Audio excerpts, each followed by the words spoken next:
Friends, সবাই কেমন আছো? আজ আমি তোমাদের সাথে শেয়ার করব মাছের ঝোল। তো চলো, আমি প্রথমে কড়াইতে তেল দিয়ে দিয়েছিলাম। তেলটি একটু গরম হোক এটাই দেখছিলাম।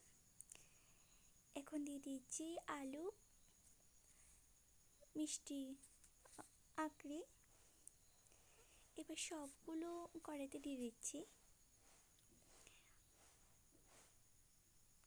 আলু এবং আঁকড়িগুলো আমি আগে থেকে পিস পিস করে কেটে রেখে দিয়েছিলাম। এখন দিয়ে দিচ্ছি। তো এবার একটু নুন দিয়ে দিচ্ছি যাতে আঁকড়ি এবং আলুগুলো সিদ্ধ হয়ে থাকে। এবার আমি লাড়াচাড়া করে দিচ্ছি যাতে নুন সব জায়গায় লেগে থাকে, সব জায়গায় পৌঁছায়, এটা দেখছি। এবার দিয়ে দেব হলুদ।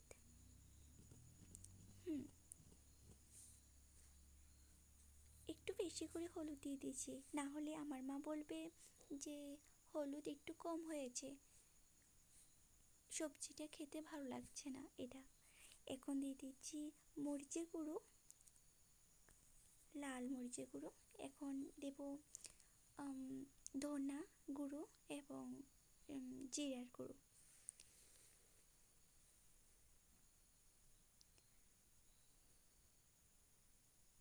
এই দেখো, আমি প্যাকেট দিয়ে যখন জিরার গুঁড়োটি দিতে যাচ্ছি যেন প্যাকেট থেকে পড়তেই চাইছে না।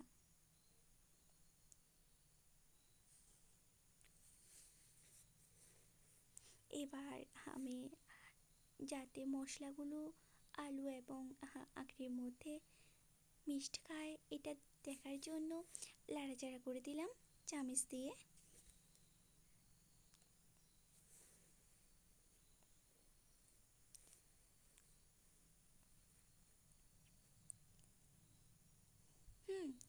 অনেকটাই ভাজা টাইপের হয়ে গেছে প্রায়।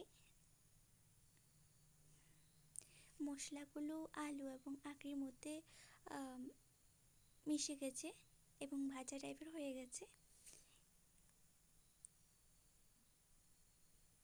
এবার জল দিয়ে দেওয়ার পালা। আমি জল দিয়ে দিচ্ছি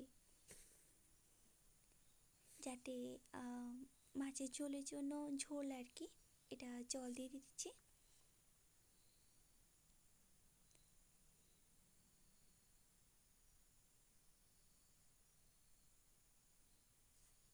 এবার দিয়ে দেবো মাছ। প্রথমে এক টুকরো দিলাম, এবার আরেক টুকরো দিয়ে দিচ্ছি, একটা টুকরো এবং লেজের টুকরো, আর একটা মাছের মাথার এক পার্ট দিয়ে দিচ্ছি।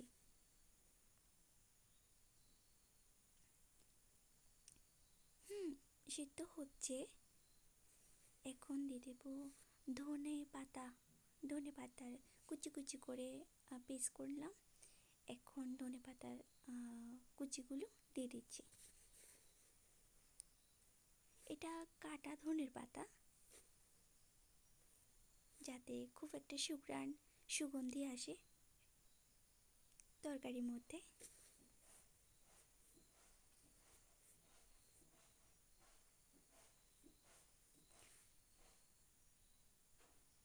আমার প্রায় রান্না শেষ। তো বলো আমার রান্নাটা কীরকম হয়েছে এবং তোমাদের কাছে কীরকম লেগেছে, ভালো না খারাপ? বাই। এই দেখো।